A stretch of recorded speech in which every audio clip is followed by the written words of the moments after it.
मालदीव के राष्ट्रपति मोहम्मद मुइज़ू अपने पहले विदेशी दौरे के लिए तुर्की गए। इसके बाद उन्होंने तुर्की से ड्रोन खरीदने का फैसला किया। मालदीव ने इसके बाद चीन के साथ कई समझौते किए और अब मालदीव में विदेशी सेना पहुंच सकती है।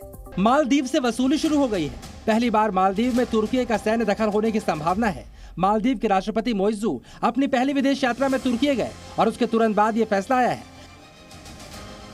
इसका मतलब यह है कि आगे चलकर मालदीव में तुर्की की सेना पहुंच सकती है। यह भी संभव है कि तुर्की की सरकार मालदीव के किसी द्वीप पर अपना सैन्य अड्डा बना ले। जल्द ही संभव है कि मालदीव हिंद महासागर में भारत विरोधी मोर्चे का केंद्र बन जाए। मालदीव की नई सरकार ने वहां तैनात भारतीय सैन्य कर्मियों को 15 मार्च तक देश छोड़ने के लिए कहा है। ये सभी भारतीय सैनिक वहां भारत सरकार द्वारा मालदीव की मदद के लिए चलाए जा रहे सैनिक और नागरिक कार्यवाहियों से जुड़े हुए हैं। भारत सरकार ने मालदीव को 2 स्वदेशी ध्रुव हेलीकॉप्टर दिए हैं और समुद्र की सुरक्षा के लिए एक डॉर्नियर एयरक्राफ्ट भी दिया है।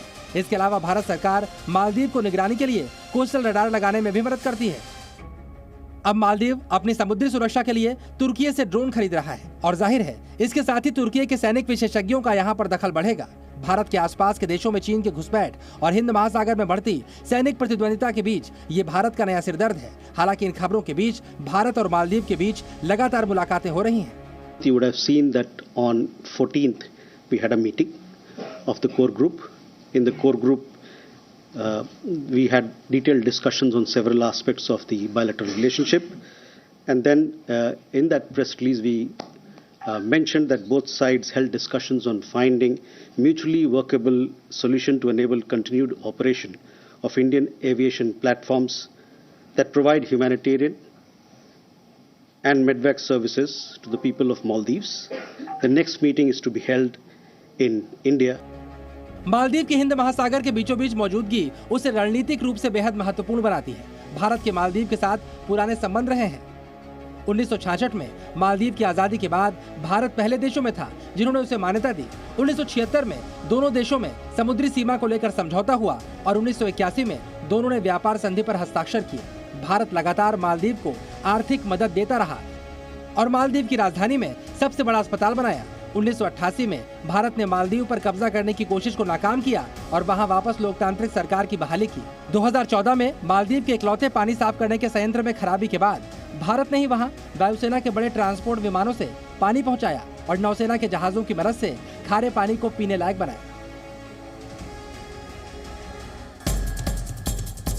मालदीव की रणनीतिक स्थिति पर चीन की नजरें गड़ी हैं। श्रीलंका को अपने कर्ज के जाल में फंसाकर आर्थिक गुलाम बनाने के साथ साथ चीन मालदीव को भी जाल में फंसाना चाहता है ताकि हिंद महासागर में उसके लिए एक और महत्वपूर्ण ठिकाना बन जाए। चीन समय समय पर मालदीव में अपनी समर्थक सरकार बनाता है, जैसा उसने इस बार भी किया। चीन यहाँ पर पाकिस्तानी कट्टरपंथियों की मदद से इस्लाम के नाम पर भारत विरोधी एजेंडा चला रहा है। चीन ने भारत की घेराबंदी करने के लिए मालदीव समेत दूसरे देशों में स्ट्रिंग ऑफ पर्ल्स रणनीति शुरू की है और ऐसा लग रहा है अब मालदीव ने तुर्की को भी भारत विरोधी मोर्चेबंदी का हिस्सा बना लिया है।